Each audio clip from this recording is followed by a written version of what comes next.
Record শুরু হয়েছে। Hello everyone, আশা করি সবাই খুব ভালো আছেন। তা আমরা আজকে কোড ফোর্সেসের একটা প্রবলেম সলভ করব অ্যান্ড একটা বইয়ের কিছু পার্ট নিয়ে একটু আলোচনা করব। জেন্টেল রিমাইন্ডার বইটার নাম। আচ্ছা, ওকে, আমরা আপাতত স্টার্ট করি। আগে কোড ফোর্সেসের প্রবলেম দিয়ে স্টার্ট করি। কোড ফোর্সেসের প্রবলেমটা হচ্ছে ফিক্সড পাসওয়ার্ড। হ্যাঁ, সেইখানে আমাকে কোশ্চেনটা কি বলছে একটু দেখি আমরা। আমাকে given multiple lines, each line contain x, which is a password. Print from if the password is incorrect. Otherwise, print correct and terminate the program. The correct password is the number 1999. Okay. আমাকে এখানে বলছে যে আমাকে correct password বলে দেওয়া হয়েছে 1999 হচ্ছে আমার কারেক্ট পাসওয়ার্ড। আর 1999 বাদে অন্য যে কোনোটাকে আমাকে ইনকারেক্ট হিসেবে ধরে রং প্রিন্ট করতে বলছে। সো আমাকে কারেক্ট পাসওয়ার্ড 1999, এর বাদে অন্য যে কোনো সংখ্যা আসুক সেটা আমরা রং প্রিন্ট করব, ইনকারেক্ট হিসেবে ধরে নেব। ওকে, তো আমাকে বলে দিয়েছে আমরা কি ইনপুট নিতে পারবো। আমরা 10⁻³ এক্স যেটা নিব আমরা, মানে যে নাম্বারটা আমরা নিব স্ক্যানএফ দিয়ে যে নাম্বারটা নিব সেটা আমার 10⁻³ অ্যান্ড থেকে 10⁻⁴ - 1, তাহলে 10⁻³ কত হচ্ছে আমার 1000। তাহলে 1000 আর 10⁻⁴ হচ্ছে 10,000। তো 10,000 থেকে 1 মাইনাস করলে 9,999। তাহলে 1000 থেকে 9,999-এর মধ্যে যে কোনো সংখ্যা হচ্ছে আমি নিতে পারবো, এবং সেগুলোর মধ্যে যদি কোনোটা 1999 এর সমান হয় বা 1999 হয় তখন আমি সেটা কারেক্ট প্রিন্ট করব, আদারওয়াইজ রং প্রিন্ট করব। সো আমাকে এখানে ইনপুট আউটপুটের স্যাম্পল দেওয়া আছে। সো আমাকে রং কারেক্ট, এখানে আমরা নিউ লাইন দিতে হবে যেহেতু প্রতিবার নতুন লাইন তৈরি হইতেছে, এবং কারেক্ট প্রিন্ট করার পর আমরা দেখতেছি যে প্রোগ্রামটা রান করা অফ হয়ে গেছে। সো এখানে অবভিয়াসলি ব্রেকের কাজ আছে। আচ্ছা, আমরা এটা কোশ্চেনটাকে একটু কপি করে বেস করে নিয়ে যাই। ওকে, তাহলে ভিএস কোডে কোশ্চেনটা কপি করে, আমাদের ইনপুট টেক্সট দরকার না, আউটপুট টেক্সটও দরকার নাই। ফিক্সড পাসওয়ার্ড, এই যে অটো নাম সেভ হয়ে গেছে। আচ্ছা, আমাদের তাহলে এখানে এই যে expected output and expected input. আচ্ছা, এক্সপেক্টেড ইনপুট না, মানে ইনপুট কী কী হতে পারে জাস্ট একটা স্যাম্পল দেওয়া আছে। ওকে, আচ্ছা আমরা স্নিপেটটা নিয়ে আসি আগে। আচ্ছা, ওকে, তাহলে আমরা কন্ডিশন তো আছে। এখন কন্ডিশন আমরা ফর, হোয়াইল, ডু হোয়াইল যে কোনো একটা ইউজ করতে পারি। আগে আমরা কন্ডিশনের আগে আমরা জাস্ট ইনপুট আউটপুটের পার্টটা সলভ করে আসি।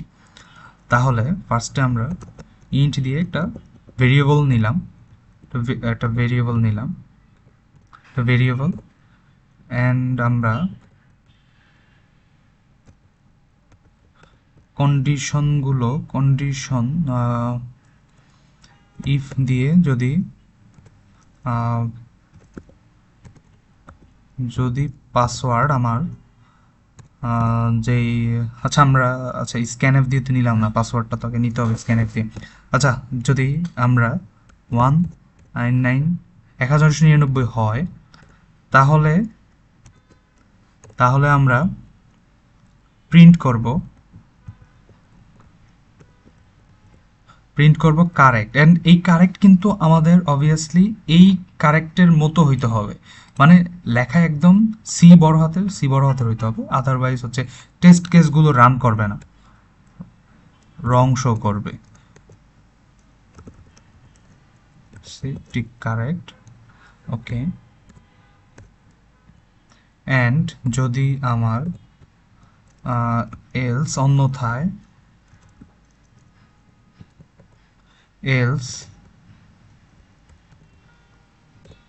আমার প্রিন্ট অফ হবে রং। হ্যাঁ, তোমাকে ওরা বলে দিছে রং প্রিন্ট করব। ওকে, রং। তাহলে আচ্ছা, স্ক্যানএফ এর পার্টটা দিয়ে আসি, এক সেকেন্ড। স্ক্যানএফ তো আমাকে নিতে হবে, স্ক্যানএফ %d, যেহেতু আমাদের কোনো ফ্লোট ভেরিয়েবল নেই, ইন্টিজার ভেরিয়েবল। সো আমরা অ্যান্ড দিয়ে পাসওয়ার্ডটা নিয়ে নিলাম। তাহলে এই গেল মোটামুটি আমাদের ইনপুট আউটপুটের পার্টটা। এখন আমরা হোয়াইল অর ফর ফর যদি আমরা নিই, তাহলে ফরের মধ্যে আমরা জানি যে ইনিশিয়ালাইজেশন করতে হয় ফরে, অ্যান্ড ইনক্রিমেন্ট ডিক্রিমেন্টের পার্ট আছে, সেটা ফর স্টেটমেন্টের মধ্যেই আছে। আর যদি হোয়াইল করতে চাই, হোয়াইলের মধ্যে আমার ফার্স্টে ইনিশিয়ালাইজ করতে হয়, হোয়াইল কন্ডিশন লেখার আগে ফার্স্ট ইনিশিয়ালাইজ করতে হয়, দেন আমার হোয়াইলের ভিতরে ইনক্রিমেন্ট ডিক্রিমেন্টের পার্টটা অ্যাড করি। সো আমাদের এখানে যেহেতু ইনক্রিমেন্ট ডিক্রিমেন্টের কোনো পার্ট নাই, সো আমরা চাইলে হোয়াইল ইউজ করতে পারি, কারণ আমাদের আগে পরে কিছু লিখতে হইতেছে না। সেটা আমি পরে একটু দেখাবো। আগে হোয়াইল অ্যাড করে নিই। কন্ডিশনটা আমরা জাস্ট এখান থেকে কপি করে নিয়ে আসবো, স্ক্যানএফের পার্টটা এখান থেকে কপি করে এই কন্ডিশন পার্টে বসায় দিলাম।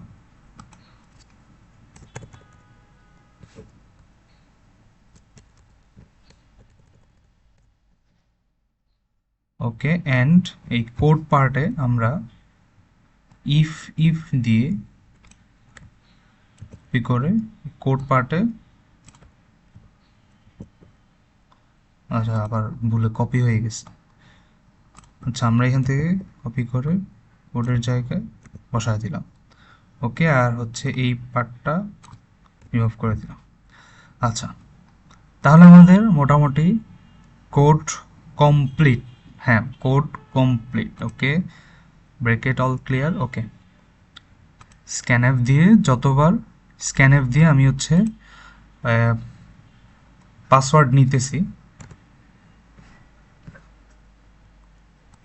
অ্যান্ড পাসওয়ার্ড যদি 1099 সমান হয় তাইলে কারেক্ট প্রিন্ট করবে, আদারওয়াইজ সে রং প্রিন্ট করবে।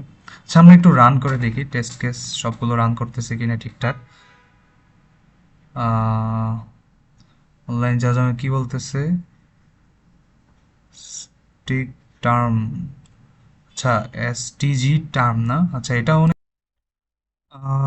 আচ্ছা এইখানে আমাদের একটা, আচ্ছা ও ও আচ্ছা ও সরি, আমাদের টেস্ট কেস তো রান করবে না, প্রবলেম দেখাইতেছে, কারণ আমরা এখানে এই যে আউটপুটের ক্ষেত্রে রঙের পরে নিউ লাইন আছে, সো আমাদের এখানে নিউ লাইন দিতে হবে, অ্যান্ড সেম প্রসেসে রঙেও আমাদের নিউ লাইন দিতে হবে, রঙে এসে নিউ লাইন অ্যাড হয়ে গেল। ওকে, অ্যান্ড হচ্ছে আমরা যখন কারেক্ট প্রিন্ট হইতেছে তখন কিন্তু আমাদের কোডটা থেমে যাইতেছে, কোড ওইখানেই অফ, ঠিক আছে, কোডটা আমাদের ওইখানেই শেষ। তাহলে আমাদের এখানে ব্রেক দিতে হবে, সো ব্রেক অ্যাড করে দিলাম।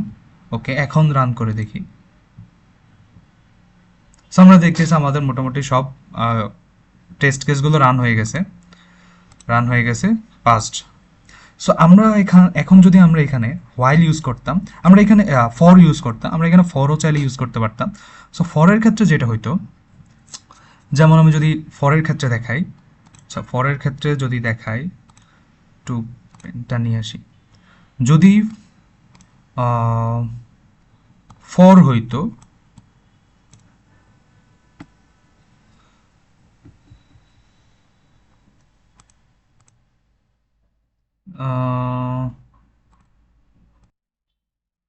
যদি আমাদের এখানে আচ্ছা এইভাবে দরকার না, আমার হচ্ছে ইয়ে করেই দেখাই। আচ্ছা আমার এটা কোথায়, সেটা মুছে দিই।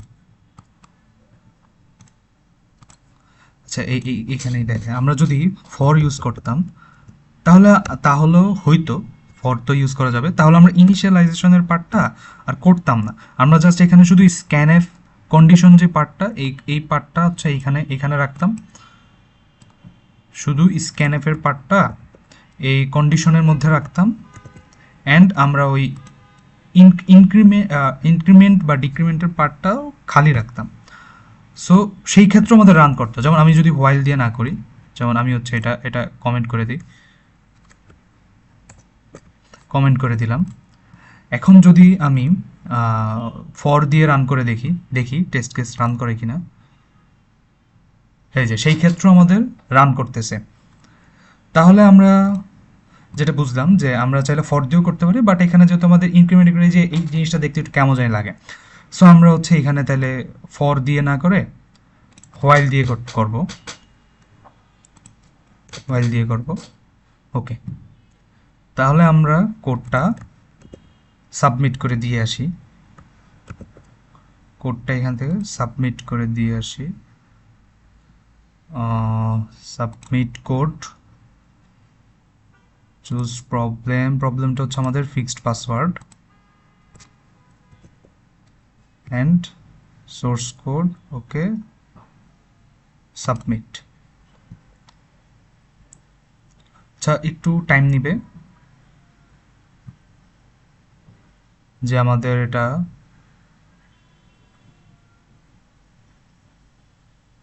সব কিছু ঠিক আছে কিনা সে চেক দিচ্ছে।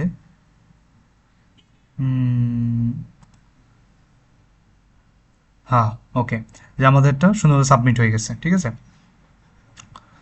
ওকে, তাহলে এই গেল। আর হচ্ছে আমরা আজকে আরেকটা বিষয় নিয়ে একটু আলোচনা করি। আচ্ছা, এটা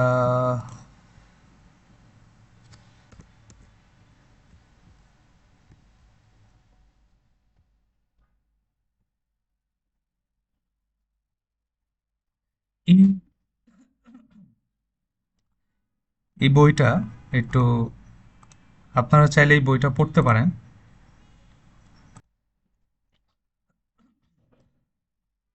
অথার হচ্ছে আমাদের এখানে বিয়াঙ্কা স্পারাসিনো, নামটা একটু ঝামেলাকর। আচ্ছা, বইটার নাম হচ্ছে জেন্টেল রিমাইন্ডার। আপনাকে কোনো না কোনো পার্ট লাইফ লেসনের আপনার আর কি একটা রিমাইন্ডার হিসেবে এই বইটা দিবে। So, আমরা যদি পরবর্তীতে যাই, দেখি এখানে পরে কি আছে। ফার্স্ট পার্টটা আমরা একটু দেখি, ফার্স্ট পার্টটা কি আছে।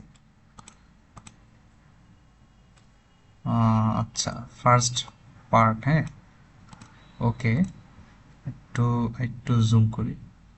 ওকে,